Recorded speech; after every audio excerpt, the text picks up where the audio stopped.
What's up, everyone? Welcome back to the channel. Welcome back to another edition of the Ask Nick weekly Q&A. Today is September 18th, 2020, and what you're about to watch is the Q&A from that day, and I hope you enjoy. Had a lot of great questions talking about being pandemic-proof, talking about a great musician named Bryan Carter and what he's been up to in New York, and we've been talking about a lot of other things, music school, talking about gigs that don't pay enough, and a lot of other things. So check the time codes down in the description if you want to, if you're watching on YouTube, to see all of the questions that came in this week. And feel free to leave in the comments your questions. We'll be happy to answer those in next week's video, as long as we can see them ahead of time. So drop them into the comments below. Make sure you're subscribed to the channel if you aren't already. Go over there, hit that little bell too if you're on YouTube. Otherwise, enjoy the video. Please let us know what your questions are or what's unclear. I'm happy to go deeper into some of these in future episodes. So thanks for being here as always, and enjoy the Q&A. How do you work on AIRSTREAM with beginning players? Also, what's up, Alton? So a great way to work on AIRSTREAM is, James Burton showed me this years ago, was to take a little piece of paper, maybe like a little square of paper. I'm just looking for something to rip off here. I can do this here.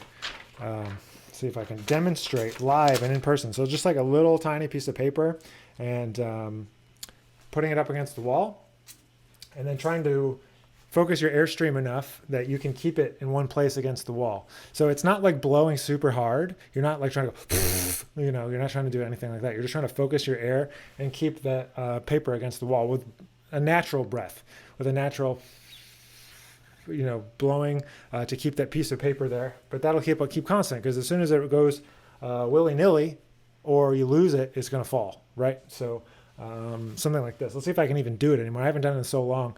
But this works pretty well as like a visual element too. So let's see. So get really close if you can.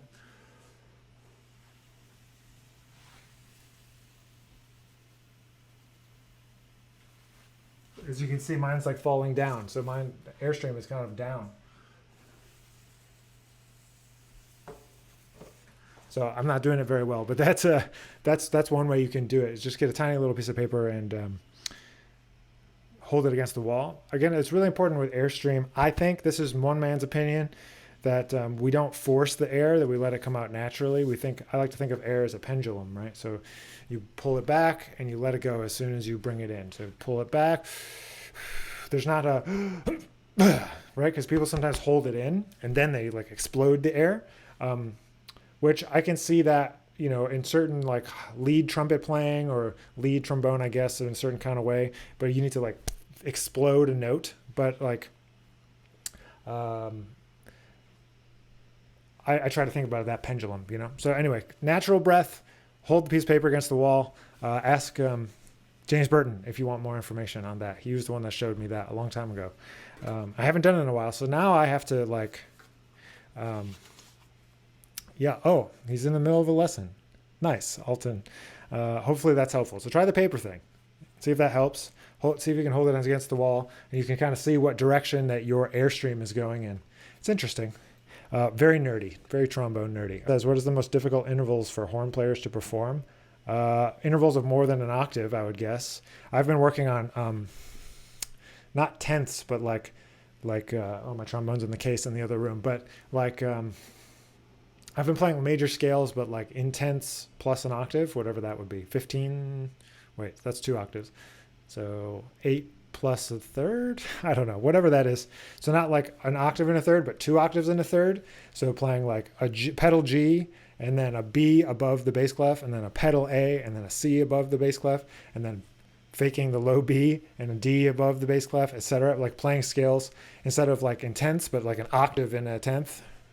Yeah, an octave and a tenth, exactly. I don't know what the hardest ones are. The hardest ones are probably for each different person, because everyone can hear different intervals differently. Certain intervals stick out in people's heads, and certain intervals are easier for some people to play than others. Some lay really well on the horn. Fifths are really easy. So that's kind of a arbitrary question, really. But how many videos do you keep ready to go in order to keep consistent content distribution? He's asking about content distribution. So it depends. But I try to have at least a week ahead. And so that depends on your content schedule. ideally I get way further ahead than that. Sometimes I'm a month ahead. It really varies, but I try to, whenever I record a video, I always record more than one so that I always have a couple, except when I'm doing live streams, because then those are just one, right? I can't do two at once. But whenever I'm recording a video, more than one, I try to be a week ahead at least. So I'm never working on this week's content this week. I'm always working on next week's content this week. But I would always try to stay at least one ahead, and then I try to get as far ahead as possible. And you can always move things around. Usually I have a backlog of 4 to 5, 6 videos on my YouTube that are just private. And then I can kind of fill them in as I need, as in terms of like what's happening and what life throws my way. But right now I don't. So you caught me at an interesting time where I don't really have a big backlog right now. I had a big backlog, and then now I have a bunch of stuff recorded that needs to be edited that I haven't had time to edit. So that's where I'm at. I have a bunch of recorded things that need to be edited. So I've been kind of just barely keeping up with my own schedule, but that's because I tried to increase my schedule from once to twice to 3 times per week. So I'm trying to go 3 times a week on YouTube. I'm just starting to work on my lip trills. How do you recommend practicing them? So a lip trill to me is the same as any other flexibility exercise. So I think about it in terms of the change of the vowel sound in your mouth. So that means that the trill is facilitated by the changing of the tongue inside of the mouth. I think of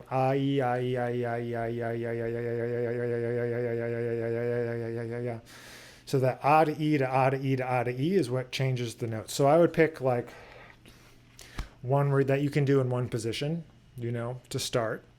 Maybe next door positions like E flat to F, play E flat in third above the staff, and then F in fourth above the staff. So what I do is what I just did. I go eighth notes, triplets, and then 16ths, and then faster if I can do it, or put the tempo faster. So Trevor's asking more tongue movement than lip movement. Yeah, it's not lip movement for me at all, because if you're doing, there's too much changing for me here. It's not like a lip bend. It's not like a lip flexibility. Like you're not doing a flexibility exercise. It's something else. I go and you can go way faster. Right? But right, and then you can. It's kind of like, because that's how you do a flexibility really anyway, especially large intervals, right? E to go up, and right? So you change the vowel sound, and that's controlling the focus of the air and focus of that moment of change. So I have a video on YouTube that's about that, the moment of change. It's about flexibility, and that's one I highly recommend if you're working on flexibility. But for lip trills, that's how you do it. Slow, controlled. You got to be able to control it. Slow. I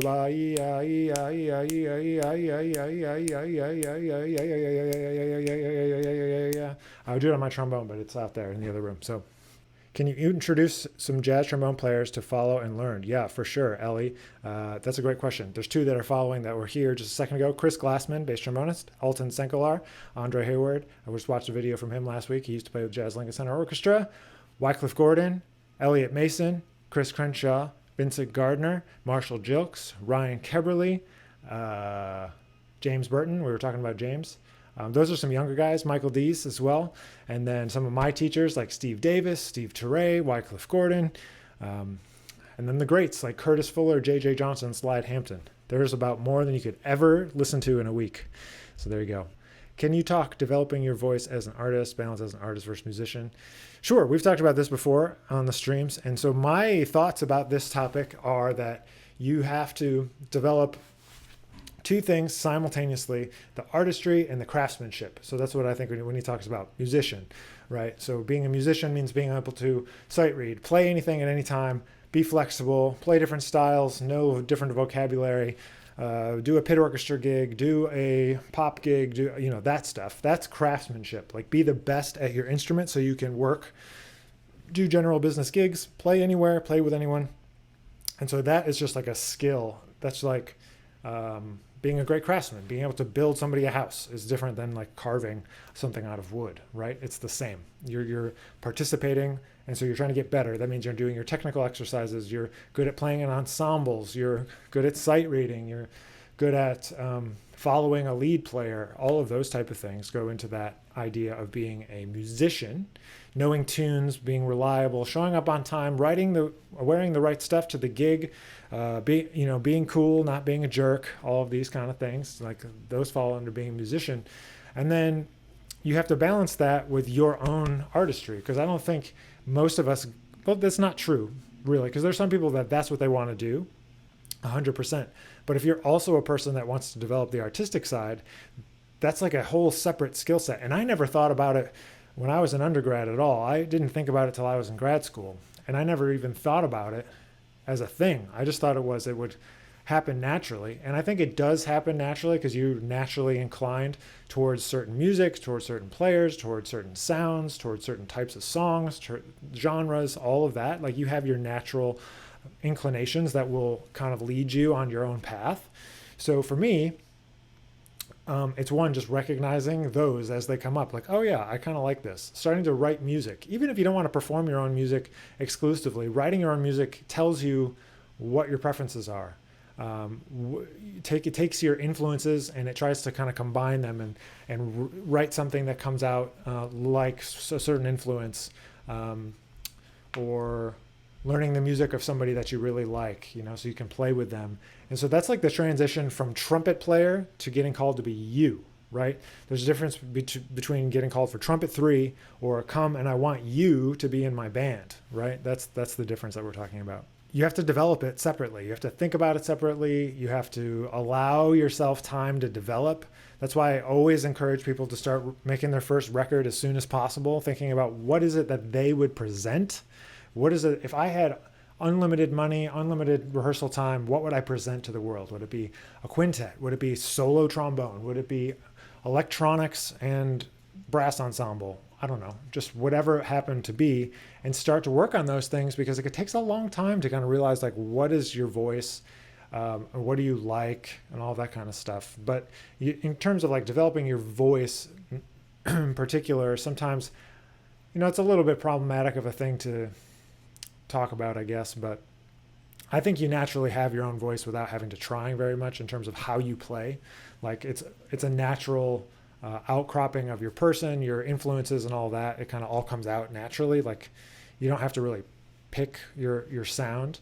You can kind of aim it. You can kind of like focus it. You can think about eliminating other influences or focusing on your strengths, and you can focus it in on your strengths, your preferences, but it'll naturally come out. So just worrying about being the best you can as an artist, developing as an artist, writing music, improvising in your voice, just what comes to your ear when you play, as opposed to an exercise where like, I'm going to play just like Freddie Hubbard. I'm going to play just like Roy Hargrove. I'm going to play just like Kenny Dorham. That's like academic exercise. And that's really good, because then it takes all that and it pushes you through to decide what of that stuff is going to translate over to you as an artist.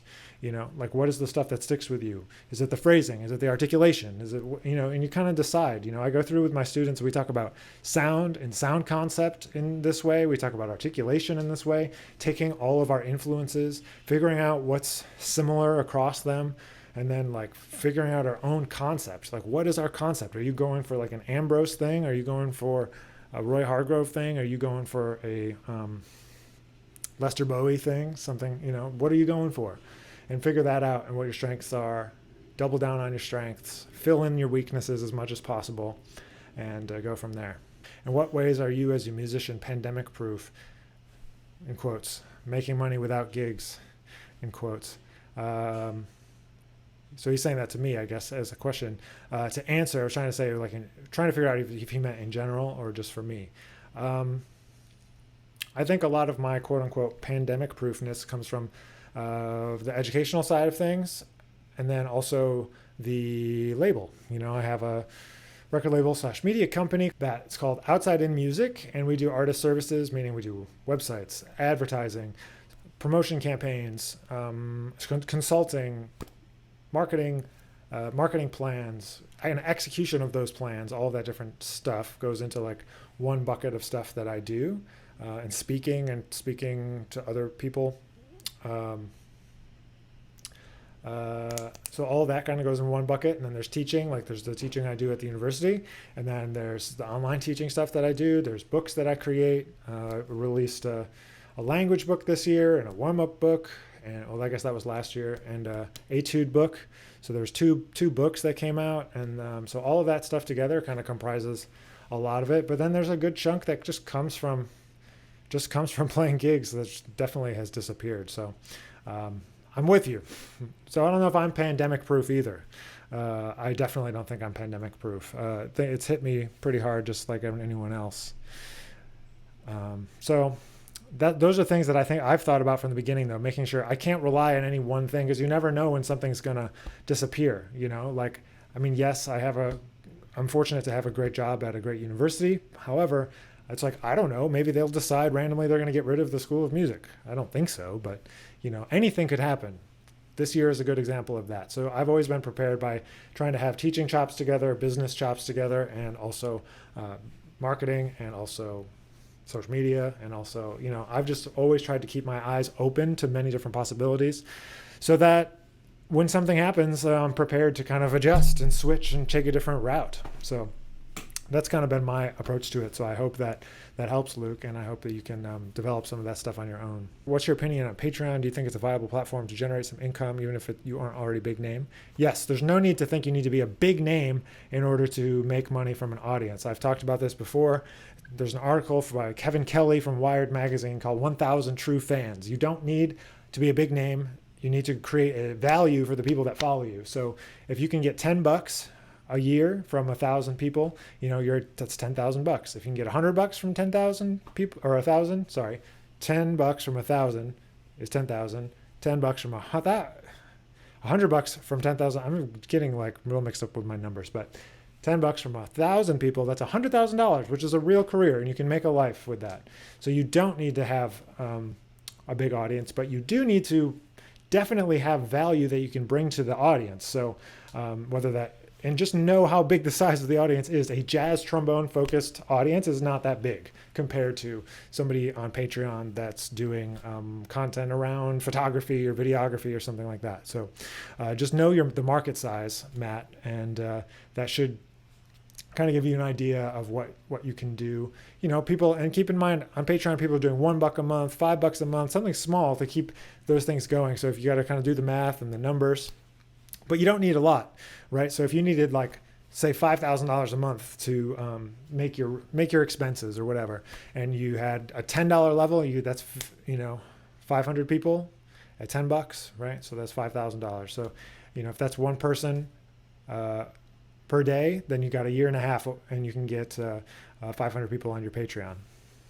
We got to think. The thing is that we usually don't think long term enough and small enough, like micro bits enough. Like, yeah, it might move faster than that, but if you need 500 people to give you $10 a month, you need to get one person every day for 500 days, right?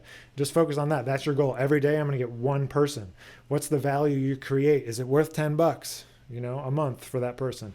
What is it that they're getting from it? Because it can't just be, oh, you get to listen to my music, because that's free. People can go on Spotify and YouTube and find entertainment for free. You got to give them something else. So we got to be just as creative, and I tell my artists this all the time, in your marketing, and just as creative in your offerings as Patreon, Kickstarter, Indiegogo, whatever, as you are with your music. You think about the whole creating an album, improvising, whatever. There's so much creativity. In terms of creating different projects and different musical ideas. You have to apply that same thing to the business side and the marketing and the strategy and all of that. So hopefully that helps. It's definitely a viable platform.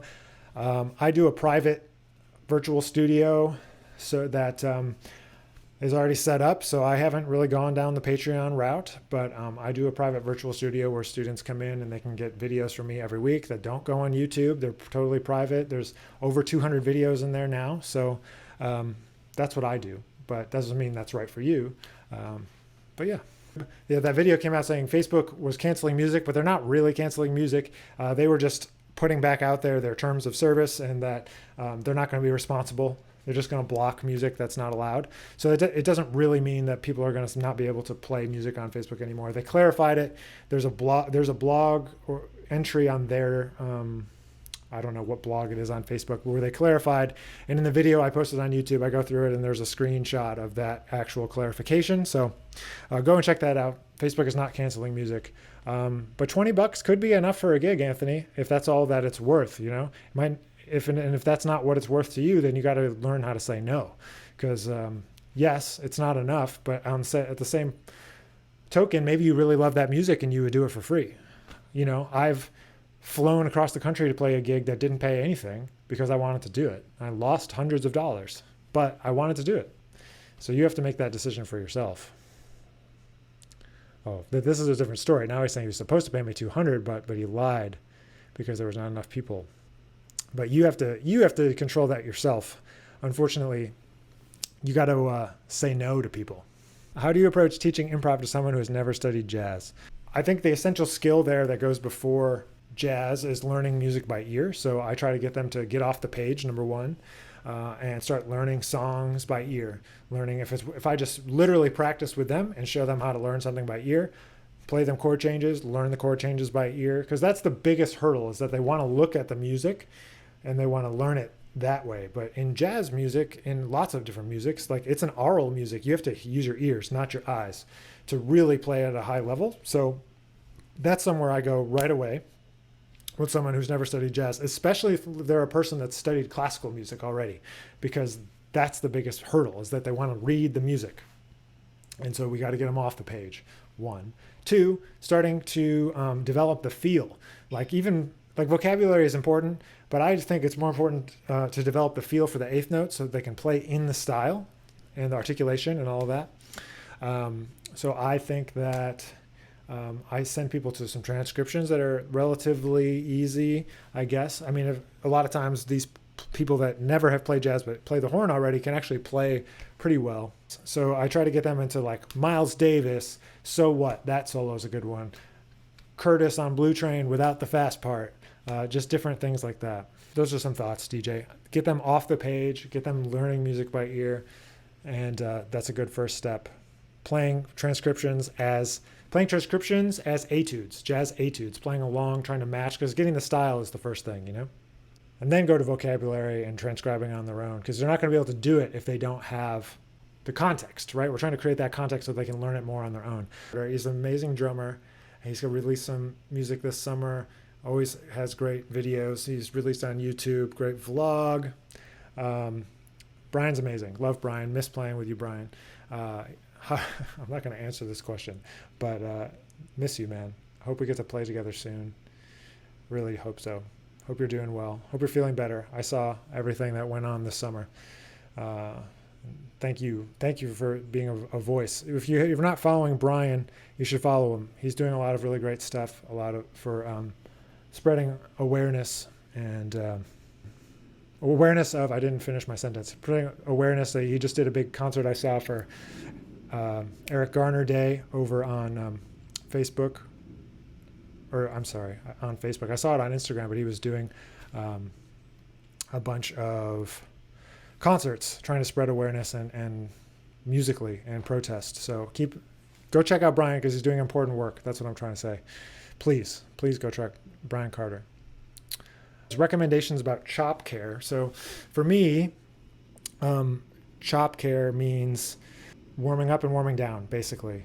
Making sure to be really very careful, right? Because we got to build up endurance slowly. We got to not overwork. We have to, I don't like any of those things. I know some people use stuff that they put on their face. I don't really like it. I don't like putting stuff on my chops, like the Robinson's Remedies or the Chop Saver stuff. I don't like any of that stuff.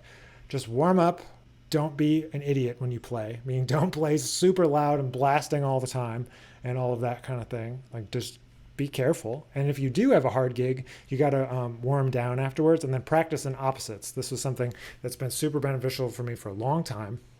Practicing in opposites, that is. That means, so if I play a hard gig one night and the next day I'm going to practice super soft and try to be sensitive and that kind of stuff. So that's how you take care of your chops, playing a little bit of time. When you get tired, take a break, man.